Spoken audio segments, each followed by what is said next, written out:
And this is uncharted waters, first of all. And notice, for those of you who are not in stocks, you got to look at the timing of this, right? He announced at 4 o'clock in the afternoon.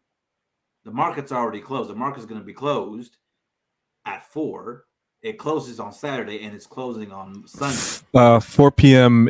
Eastern time, to be Exactly. exact, And that's folks. exactly when he announced that. So yeah, Monday that's morning, when that bell tolls, it. Tolls. what will that stock price be for WWE? I want you guys to understand something. Where's the stock This price is right now for WWE? Actually, That's a good I want. question. Let's Let go. me let Let's me let me put that open link up a over. new tab and look at it for me, please. I thought I had it on my Because watch list. because that's the situation that's going to happen. We are in uncharted waters with Vince McMahon not spearheading WWE. Say what you will, the man is a crazy ass son bitch. The man is out of touch. Whatever the fuck you want to say. Want me to share it? Yeah. Always Yeah, has go ahead been. and share it. But There you go. now we are going into uncharted waters without Vince McMahon. Ringo, I'm gonna throw it back to you. Ringo, can Triple H and Stephanie McMahon navigate these uncharted waters? Your honest opinion. Honestly, I feel like they can because when Triple H was running everything, it was a good product. NXT, early NXT, is the prime example of what Paul is actually capable of doing when he's behind the helm. It wasn't, I mean, he worked himself till, till he got really sick and he had to step away. And by stepping away, what happens? Vince steps back up and everybody else is starting to step all over everything that he's worked so hard to build, and they shitted on it. There is a difference between the content that they are able to produce. Vince was old school. Vince was putting out stuff that he personally thought the fans would love, which a lot weren't really. And Triple H wasn't. Triple H was putting out a lot better content. Hell, NXT was way better than what the main roster was putting out. There was NXT takeovers that are way better than some of the main roster pay-per-views. Hell, I think even a takeover was better than a WrestleMania or like a SummerSlam, whatever. So I think with him and Steph, they can do it. Honestly, I feel that give them some time. It's like it was like a stack of cards. Everything was falling apart like a house of cards. And now it's up to Triple H and it's up to Steph to start rebuilding with this new foundation and building into something that they truly believe in. You know, do I have faith in them? I do. Honestly, yeah, like 90% I have faith in them that they can do it. Just because I've seen what they've done with NXT before NXT 2.0, whatever bullshit we're getting now. But yeah, I feel that with the right direction, that they can actually do it. And I wouldn't be surprised if they start drawing back in some of the fans that left. I wouldn't be surprised if I start watching more of WWE's product because of the fact that it's a whole new direction. Now, they might keep some of the old school stuff. Who knows? But Triple H and Stephanie both entered this business at a young age. They've seen it from where it was to what it is now, what draws in numbers. And I feel that they can utilize all that information, everything that they've gathered throughout the years, their experience, knowing what people love, what people actually want, and I think they can produce it. And honestly, I kind of worry for AEW because now you're not going up against Vince. You're not going up against repetitiveness. You're not going up against old school thinking. You are going up against legit experience from people who have been in the business for plenty of years. And now it's like a fucking hydra. Think of it like a hydra. Vince was the main head. You chop the head off, two more appear. Bam. Paul, Steph. Now what do you got to do? How do you battle against a combination like Triple H and Stephanie McMahon who have the experience, have the knowledge, and know exactly how to produce a show? what does Tony Khan do at this point? What does he do to battle against this new age of WWE? This is something that a lot of us have been wondering. What is WWE going to look like without Vince? Now is the time. That day has finally come, and now we're going to get our answer. Do they sink or do they swim? That's a very good question, actually. Like, Because, because from this point, when is this effect? When is his like retirement like effective? This was that's like it. I think it was effective That immediately. was Immediately? effective Okay. immediately. All right. Oh, also, side note, Brock Right. Lesnar is no longer with WWE. He left. Yes. However, So he V's was gone. upset about the news, but this is where things are very interesting because, and I'll let Splike answer the questions, but to add to that, yes, at the time, multiple sources were saying that he had left, that he's gone, he was pissed. However, Brian Alvarez did tweet out saying that they were trying to convince him to stay, and somehow they convinced him to stay. Oh, so he is still So there. he Okay. is so, and as of today, at the end of SmackDown, he did show up and he F5'd Austin Theory. Okay. So you got it, and we'll get into that a little bit later, but that alone kind of tells you he would have stayed because either a phone call from Vince or Vince is still there. We'll talk about that a little bit, and I'm gonna go right to Splike first. Yeah, go ahead. I already said Vince is. I think Vince is running things in the background, even though he's retired. So basically, it's just like the Bob Iger situation. He's not there anymore. He's hanging up, but he's lurking in the background, calling a little bit of shots. Again, me personally, I think that's what's happening after what you just told me. What can they do to be better moving forward? And this means better competition now for AEW. Actually, now that the old guard is out now, they're going to deal with they're going to deal with the heads that have not only been in the ring and know not only works what's lucrative. They're going to deal with fresher new ideas. Hell, if I were WWE, I'd I'd actually, I think we talked about in the previous podcast, like how many pay-per-views WWE was like pushing out like every month. They could probably like back off of some of them, actually give time to build up these stories, to actually build up to those moments for for an anticipated pay-per-view for two competitors. They can also hopefully do something better with each division, because let's face it, I haven't been interested in any of the divisions like like at all. Basically, just all of them seem like nothing to me at this point. Actually, just the way they treat the belts, the way they treated just their booking. It just seems complete boring. Actually, every time I watch a pay per view, actually, and that's the only time I ever tune in to the pay per view. Hell, the TV 14, it did excite me, but does that mean is it going to get better? And I hope they honor that TV 14 and actually push the boundaries. Actually, hell, I'm not saying for you guys to draw blood every pay per view, every show, but at least every show have your wrestlers be wrestlers, not just entertainers. Be wrestlers. That's literally what your company was built on: building up wrestlers, building up athletes, and making those moments memorable. Just make those moments memorable. What do you remember from the last WrestleMania? Vince McMahon getting in the ring, a decrepit old man, or Stone Cold doing his freaking poor stomps, weak ass stomps. That's what I remember. And that's unfortunate. I have to remember these two men that I've seen compete in the ring in that state, and when I've seen them at a good state. So it's like, damn, this is sad.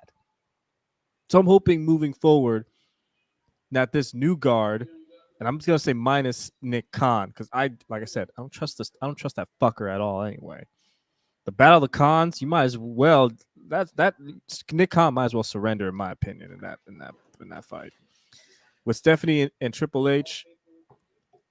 I think we're actually going to see some shakeups that AEW is not ready for. Javelin, I agree. any comments, thoughts, opinions, reactions? Yeah, Nick Khan man needs to go.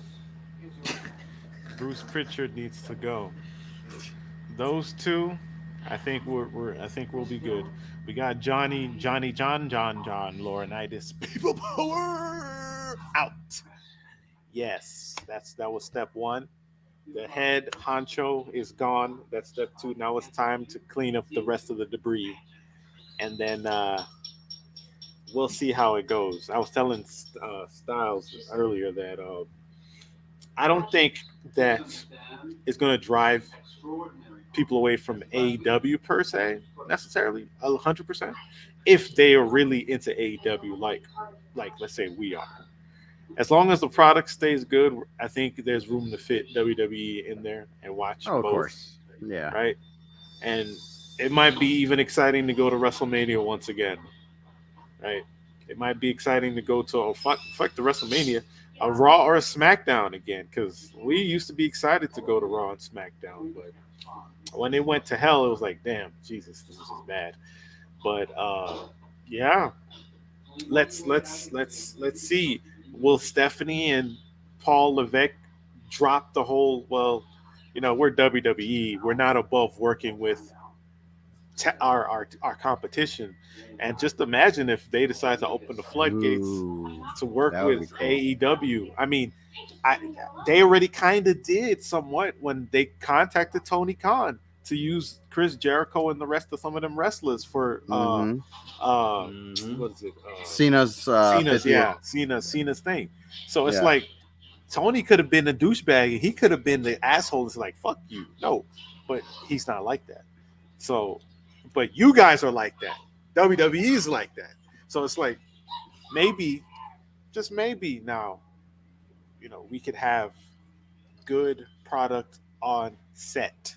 WWE That's meets all we're looking AEW meets Ring of Honor meets New Japan. Oh my God! Ooh, don't tease me. Don't tease me. that- Please don't tease me. Oh yeah. Okay.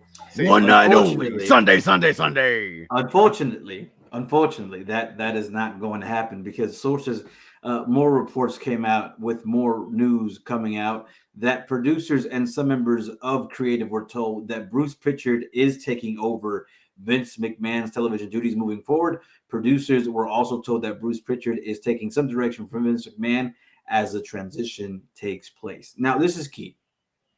We talked about Brock Lesnar leaving, right? And we talked about how multiple people from Brian Alvarez, Fightful, you name it, all talked about how Brock Lesnar was pissed, how he left the building, but he still showed up. This is when I saw this the money was information. probably really good because we know Brock Lesnar's about his money. So Here's the thing. To me, the way I view it, I think Vince McMahon gave him a call and said, "Hey, I know what you're reading. I know what you're seeing. Just trust me on this." Because I said something in a private chat with a group of friends, and I said, in the very beginning of NXT, and Ringo touched upon it a little bit, you had, and when the guys were coming in, with the influx of NXT superstars getting the call up to Monday Night Raw, you had Triple H guys, and then you had Vince's guys. Brock Lesnar's a Vince guy. Chris Jericho talked about on his podcast how when he would talk backstage, he wouldn't talk to Paul.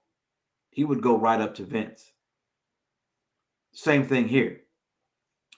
Cash, Dax, he talks about how when it was a Raw 25th anniversary and DX was supposed to come back and he had just got injured in his arm. And he talks about how he went up to Shawn Michaels and said, "Hey man, I'm really depressed right now.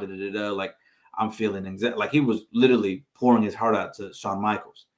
Sean says, yeah, man, I was in that same boat too, like in that same boat too. Like it was all shit. And my wife helped me out, and don't worry about it. Like you don't deserve what's gonna happen tonight, but you're better just keep to the road and keep doing what you're doing, and you'll get put over eventually. That same night, in front of the boys, in front of all of Shawn Michaels' friends, he made fun of Dax Hardwood in front of Triple H, in front of everybody. Here's the situation, guys. Say what you will about Triple H. Yeah, he did good for NXT. But people see shit. Now, this is a Shawn Michaels incident. But if you're not a Triple H guy, if you're not that, you're not getting pushed. That's just the way I see it. And looking at this, and looking at Brock Lesnar still showing up at SummerSlam, this is still a Vince McMahon show. That's just the way I see it. Just judging by everything going on, I just see Vince McMahon being the man behind the shadows, or in this case, being the man behind the curtain. I called it. I'm calling it, man. I'm calling it right now. Ringo? You have a point. With Vince being retired, I wouldn't be surprised if he does still linger. Kind of like, that man that just loves work too much that he doesn't want to leave it. Yeah. Because, I mean, what do you, if you're a multi-million it's dollar all company, he knew. It's his baby. Yeah. And what do you tell investors who literally said and literally look for Vince as the spearhead of the company? Nobody, and I said, y'all literally in the beginning of this podcast, y'all gave him his kudos and said, yo, he did everything for the business. If I'm a shareholder, right? Mm-hmm. Call him crazy. The man knows what the fuck he's doing. Am I willing to spend that money on Stephanie McMahon and Triple H? They would have to prove themselves. Yeah, they would need to prove themselves. What's the next pay-per-view coming up? Clash of Castle? SummerSlam. So this SummerSlam, if I'm an investor, I'm looking at SummerSlam and seeing how much of my money I'm going to pour into this company with the new guard helming this new ship, actually. Well, yes and no, because for all we know, this is probably SummerSlam will probably be like Vince's goodbye. This will probably, this will be the last pay-per-view that he does with the company before he finally says, you know what? Yeah, that was it. I'm officially gone. This pay-per-view is my going away. I can see it being as his last hoorah. Because would you rather have it be on? Well, I mean, for all we know, it could be on Raw, because Raw is the icon of WWE. Raw is war. Monday night wars. Raw is at the helm. SmackDown wasn't even existent. It was all about Raw. So I wouldn't be surprised if his last goodbye is on Raw, or they do some tribute for him on Raw. But I can see Vince still hanging out in the shadows, not fully leaving, just because it's all he's known. So I wouldn't doubt it if he doesn't want to leave it. He could take, he could take tips from the Fiend and learn how to disappear instantly. I mean, yeah, maybe. I mean, this is why it's one of those interesting things where, again, WWE's future is really going to be interesting. Oh yeah, because big time. we are in the last week of July. Mm-hmm. August, September, October, that's when things get kind of that's where things get kind of hurtful for WWE, because NFL comes back on TV and the ratings on Monday night football, Friday night, and all that, like, it starts to get heavy. Yeah. And usually around the time in December, they're ramping up for Royal Rumble and the road to WrestleMania. We'll see.